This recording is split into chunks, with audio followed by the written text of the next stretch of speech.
Pembahasan yang pertama yaitu mengenai perbedaan antara hukum internasional dan hukum nasional. Perbedaan yang pertama yaitu pada objek pengaturannya.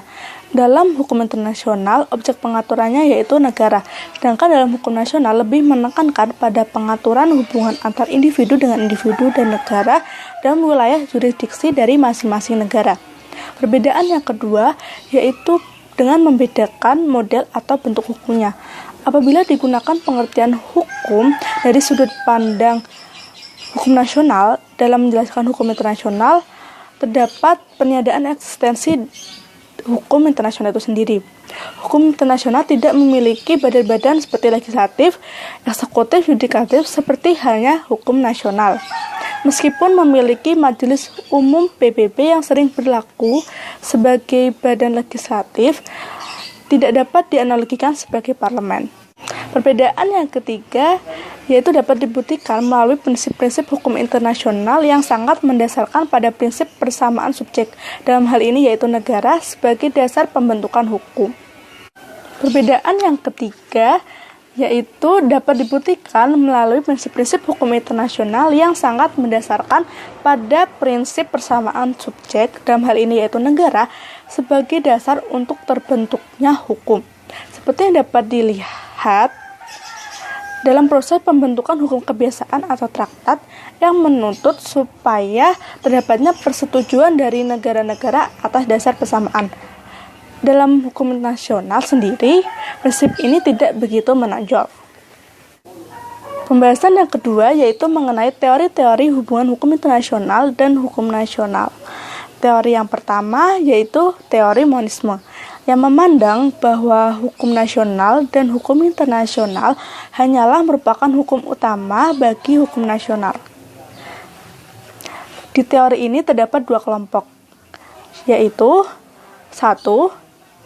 Monisme dengan primat hukum nasional. Di sini hukum nasional lebih utama dibandingkan dengan hukum internasional. Hukum internasional merupakan kelanjutan dari hukum nasional yang mengatur urusan luar negeri, dan hukum internasional bersumber dari hukum nasional. Kelompok yang kedua yaitu monisme dengan primat hukum internasional. Di sini hukum internasional lebih utama dibandingkan dengan hukum nasional. Hukum nasionalnya ini bersumber dari hukum internasional dan mengikat karena ada pendelegasian dari hukum internasional itu sendiri. Teori yang kedua yaitu teori dualisme, yang memandang hukum internasional memiliki status lebih rendah dibandingkan dengan hukum nasional. Menurut teori ini juga, hukum internasional merupakan dua bidang hukum yang berbeda dan berdiri sendiri satu dengan lainnya. Asumsi yang mendasarinya yaitu keberlakuan hukum internasional murni kewenangan atas penguasa domestik. Oleh karena itu, hukum nasional memiliki status lebih tinggi dibandingkan dengan hukum internasional. Teori yang ketiga yaitu teori koordinasi. Teori ini memandang hukum internasional memiliki lapangan yang berbeda sebagaimana dengan hukum nasional, sehingga kedua sistem hukum tersebut memiliki keutamaan di lapangannya masing-masing. Menurut teori ini juga, hukum internasional dengan hukum nasional tidak bisa dikatakan terdapat masalah pengutamaan, karena masing-masing berlaku di areanya sendiri. Oleh karena itu, tidak ada yang lebih tinggi maupun yang lebih rendah kedudukannya antara hukum internasional dengan hukum nasional. Terkait pemahaman teori ini sebenarnya merupakan modifikasi dari paham atau teori dualisme. Pembahasan yang ketiga yaitu mengenai penerapan hukum internasional di tingkat nasional. Kedudukan hukum internasional di peradilan nasional suatu negara berkaitan dengan doktrin inkorporasi dan doktrin transformasi. Doktrin inkorporasi menyatakan bahwa hukum internasional dapat langsung menjadi bagian hukum nasional dalam hal suatu negara menandatangani dan meratifikasi suatu traktat, maka perjanjian tersebut dapat secara langsung mengikat terhadap warga negaranya tanpa adanya legislasi terlebih dahulu. Contohnya yaitu seperti Amerika Serikat, Inggris, dan lain-lainnya. Doktrin inkorporasi beranggapan bahwa hukum internasional merupakan bagian secara otomatis menyatu dengan hukum nasional. Doktrin ini juga lebih mendekati pada teori monisme yang tidak memisahkan antara hukum internasional dan hukum nasional. Sedangkan doktrin transformasi menyatakan bahwa tidak terdapat hukum internasional dalam hukum nasional sebelum dilakukannya transformasi, yaitu berupa penyataan terlebih dahulu dari negara yang bersangkutan. Atau dengan kata lain, traktat tidak dapat digunakan sebagai sumber hukum nasional di pengadilan sebelum dilakukannya transformasi ke dalam hukum nasional. Doktrin transformasi juga menuntut tindakan positif dari negara yang bersangkutan.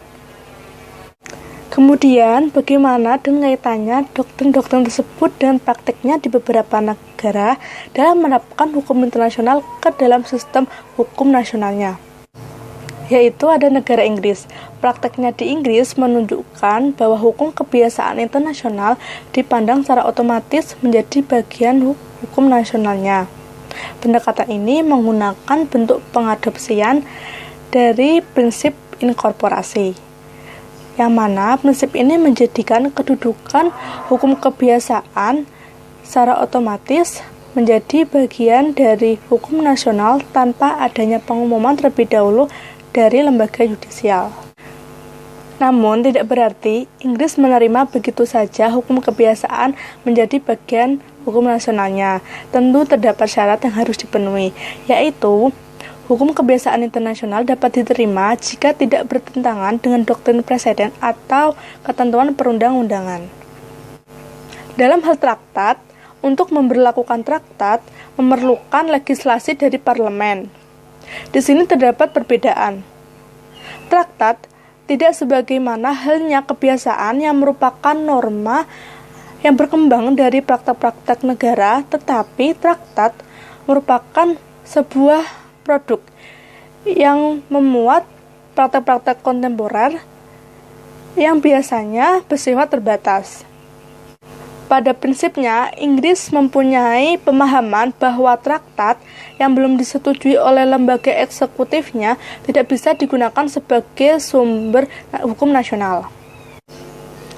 Doktrin traktat yang belum mendapat pengesahan tidak memiliki pengaruh terhadap tatanan hukum lokalnya. 2. Ada negara Amerika Serikat. Sepanjang mengenai hukum kebiasaan internasional, praktek di Amerika Serikat hampir sama dengan Inggris.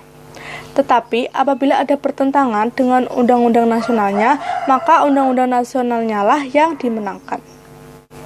Namun dalam hal perjanjian internasional berbeda dengan Inggris, yang mana perjanjian internasional memerlukan pengundangan nasional atau tidak itu tergantung dari konstitusi dan pembedaan pengadilan Amerika Serikat tentang perjanjian yang tidak berlaku dengan sendirinya dan perjanjian yang berlaku dengan sendirinya. Apabila perjanjian internasional tidak bertentangan dengan konstitusi, itu termasuk dalam perjanjian yang berlaku dengan sendirinya. Sedangkan perjanjian internasional yang termasuk dalam perjanjian yang tidak berlaku dengan sendirinya dianggap mengikat setelah adanya pengundangan nasional.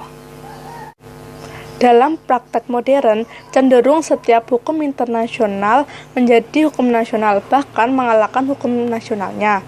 Contohnya yaitu Republik Federasi Jerman, Prancis, dan negara lainnya.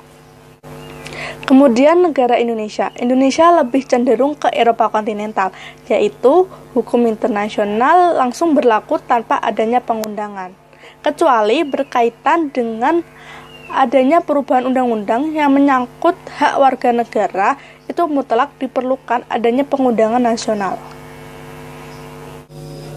Pembahasan yang keempat yaitu mengenai hukum nasional di depan Mahkamah Internasional. Kemudian timbul pertanyaan, apakah hukum nasional ini dapat meningkat derajatnya menjadi hukum internasional ataukah posisinya tetap menjadi hukum nasional? Hukum nasional dapat tumbuh menjadi hukum internasional, yaitu dengan menempuh dengan 3 cara. Cara yang pertama yaitu melalui hukum kebiasaan internasional. Hukum nasional suatu negara dapat berkembang menjadi hukum internasional dalam masalah tertentu. Hal ini terjadi karena negara-negara mengikuti langkah negara lain dalam mengatur masalah yang sama di dalam undang-undang nasionalnya. Semakin banyak negara yang mengatur masalah dengan isi yang sama, maka tumbuh peluang yang besar untuk dapat diterima menjadi hukum internasional. Cara yang kedua yaitu melalui jurisprudensi. Pada tahap awalnya dimulai dengan proses hukum kebiasaan internasional. Suatu negara yang mengatur suatu masalah di dalam undang-undang nasionalnya, tetapi menimbulkan implikasi terhadap negara lain sehingga negara itu menentangnya, maka timbul persengketaan antara keduanya. Menurut negara yang dirugikan, tindakan negara tersebut sebagaimana yang dirumuskan dalam peraturan nasionalnya bertentangan dengan norma hukum internasional. Apabila para pihak tidak bisa menyelesaikan sengketa secara damai, maka Badan Peradilan Internasional lah yang akan memeriksa dan mengadili sengketa tersebut dan akan mengambil keputusan yang mengikat untuk keduanya. Bila mana keputusan Badan Peradilan Internasional membenarkan tindakan negara sebagaimana yang dirumuskan dalam peraturan perundang-undangan nasionalnya, maka berarti undang-undang nasional telah meningkat statusnya menjadi hukum internasional. Cara yang ketiga yaitu melalui perjanjian atau konvensi internasional.